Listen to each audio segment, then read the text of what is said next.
victim is Larry Brown Jr. He was 25 years old. He was found December 16th, 1990 in the Crestwood section of Chesapeake, 4800 block of Bainbridge Boulevard.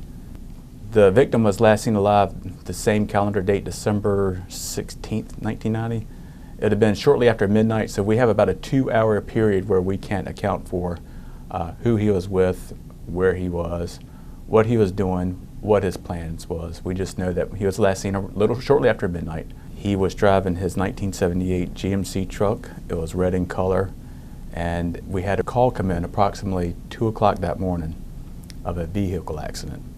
Officers responded and they started working it as if it was a vehicle accident, and they initially found Larry Brown Jr., the decedent, had died from the injuries of the car. When they started investigating it, and once the medical examiner got involved, they soon realized that the death didn't happen because of the accident. It was indeed a murder. He was stabbed in his chest. So with it being a stab wound, that's usually a very strong indication that the person knew our victim, that they were very angry, and obviously they were very close.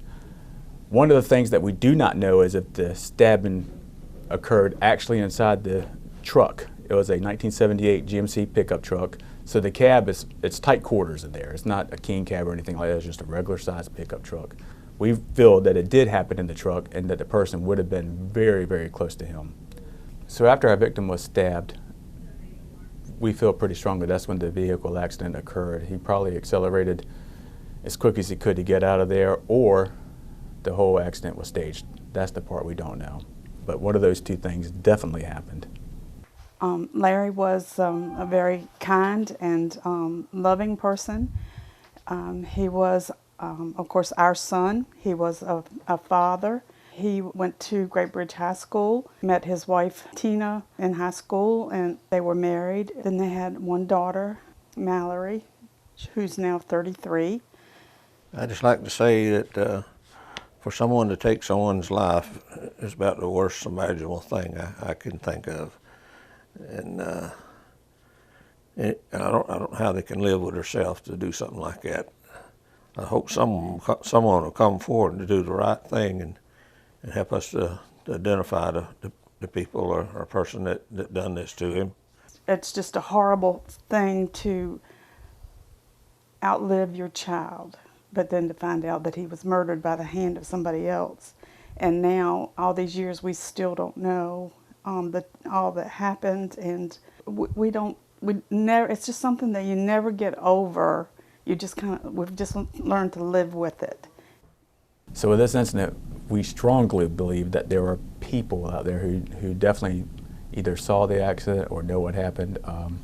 Crestwood has changed since the date of this incident. It's still populated, but back in that time it was heavily populated.